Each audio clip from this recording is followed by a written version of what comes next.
This blade is extremely dangerous. One careless touch, and you'll end up just like him.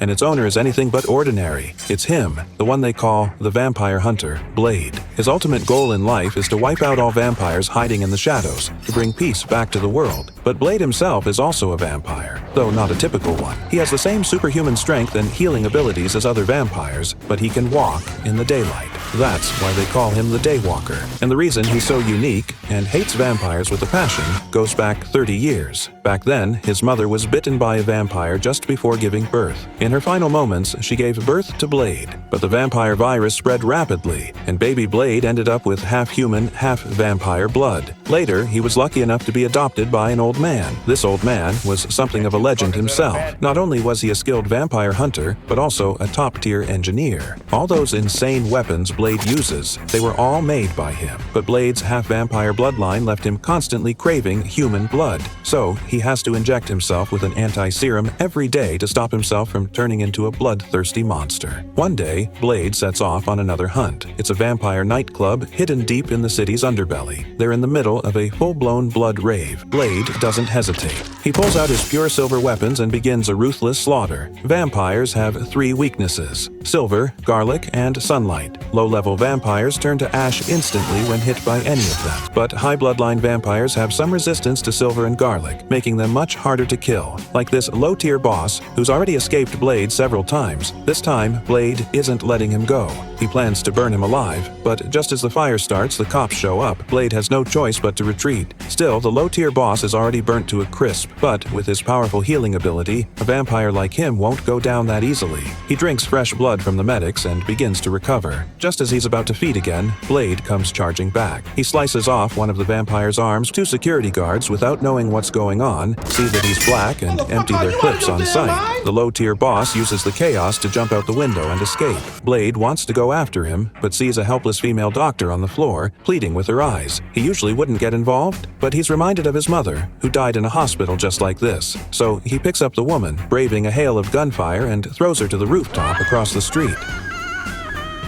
Once she lands safely, Blade leaps through the air and lands right beside her. Blade then took Karen to the hideout he shared with the old man. When the old man heard that Karen had been bitten by a vampire, he immediately injected her with garlic extract. But even that might not be enough to eliminate the vampire virus in her system. Whether she gets infected or not is up to fate. Meanwhile, in a dark, shadowy chamber, the vampire elders were holding a meeting. The main topic was Blade's relentless hunt of vampires. Just as the elders were discussing how to deal with him, Deacon, who had just been promoted to elder, forcefully interrupted. He declared that humans were nothing more than food for vampires, that the goal of peaceful coexistence was fundamentally wrong. He said they should be ruling over humans. But the vampire leader responded that their kind had blended into human society for over 1,000 years. Peaceful coexistence was the only way to survive. Deacon had originally been human, only becoming a vampire after being infected. His bloodline was impure, so the pureblood elders often looked down on him. Every time this came up, Deacon was furious, and once again, he stormed off in anger. Back on the other side, Karen woke up the next morning, miraculously. Though she hadn't transformed, the fact that Blade had taken her away meant she'd definitely be targeted by vampires. But Blade still chose to let her go,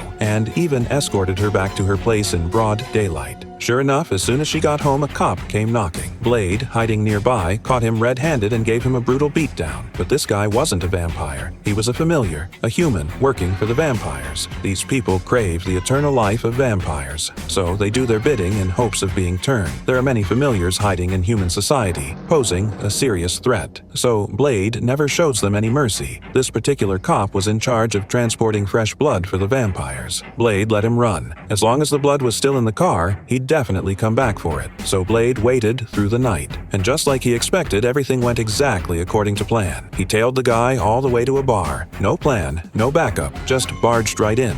Chotomate. Blade slaughtered his way through and made it to the kitchen, where he caught the cop again. Under pressure, the guy finally revealed the bar's biggest secret. Behind the fridge, there was a hidden passage. Through the passage, they entered a massive vampire archive. Guarding the records was an insanely obese vampire weighing over 2.5 tons. He became this way from drinking human blood without restraint. Despite all the fat, he was the smartest one among the vampires. That's why Deacon had entrusted him with an important task, translating an ancient vampire scripture. The book recorded a sacrificial ritual to resurrect the Blood God. Turns out, Deacon planned to summon the Blood God to rule the world. The two used UV light to force out all the secrets. Just as they were about to leave, they were surrounded by Deacon's goons. These guys clearly came prepared. Caught off guard, Blade was overpowered. Leading the team was the same underboss Blade had burned to a crisp last time. After drinking a massive amount of human blood, he had regenerated his limbs. Fueled by deep hatred for the loss of his arm, he unleashed all his fury on Blade. But Blade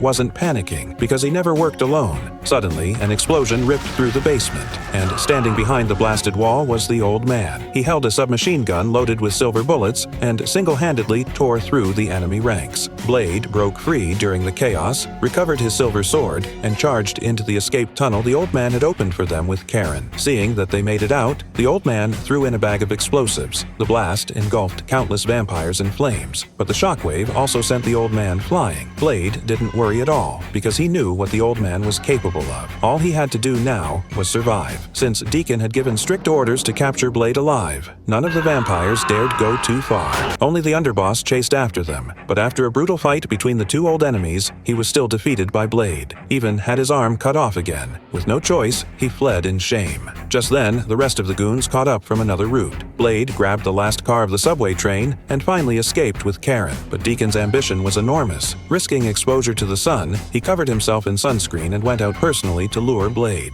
Back at the base, the old man had already returned safe and sound. He told Karen that Blade's body was starting to develop resistance to the serum. The thirst for blood was getting stronger and stronger. To this day, he still hadn't come up with a new formula. Since Karen was a blood specialist, she might be able to help. So, Karen began running a series of experiments. While she didn't manage to create a new serum, she did discover an anticoagulant. When mixed with vampire blood, it caused a violent reaction. This new weapon would definitely catch vampires off guard. Meanwhile, to take over the world, Deacon decided to reshuffle the entire vampire hierarchy. He secretly kidnapped the vampire leader and burned him to ashes using sunlight, which is fatal to vampires. With the old order crumbling and Deacon's ruthless methods, he quickly seized absolute power and became the new leader. Then he took advantage of Blade's absence and ambushed his base. When Blade returned, he found the old man, who was like a father to him, had been brutally murdered. Karen had also been captured and taken hostage by Deacon. Before dying, the old man had warned Blade repeatedly not to go after Deacon, because he had discovered that Blade's blood was the key to reviving the Blood God. In addition to the 12 pureblood vampires needed as sacrifices, only a Daywalker's blood like Blade's could complete the ritual.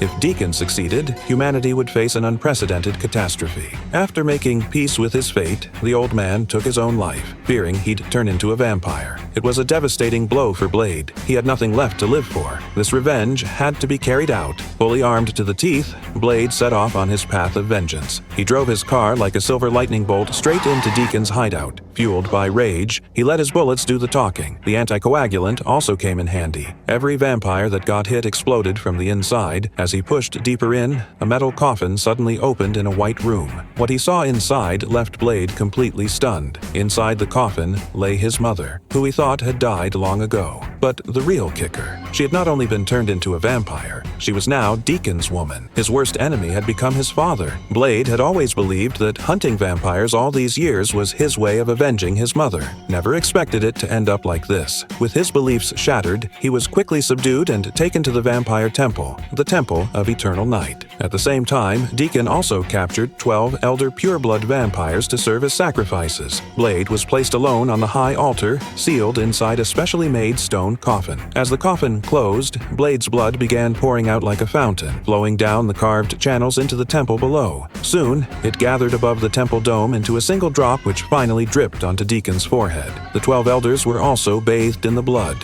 In that instant, strange phenomena surged through the air. A bolt of lightning tore through the night sky, as if divine judgment struck straight into the coffins inside the temple, activating ancient runes hidden within. The souls of the 12 elders broke free from their mortal shells and all poured into Deacon's body. The power of the Blood God god slowly awakened within him. Meanwhile, Karen took advantage of a lapse in security to escape from the dungeon and managed to free Blade from the stone coffin. But Blade had lost so much blood, he was on the brink of death. The only option left was to let him drink her blood to regain strength. Having gone a long time without any serum, Blade could no longer suppress his bloodthirst and started drinking like crazy. For the first time, he tasted real human blood. It was like a rebirth. His power surged to an all-time high. And the first thing he wanted to do was kill the wicked woman who locked him in that coffin. In his eyes, she was no longer worthy of being called a mother. Then he suited up and made a powerful entrance in the center of the temple. That same underling whose arm he had chopped off twice was still there trash-talking like crazy, but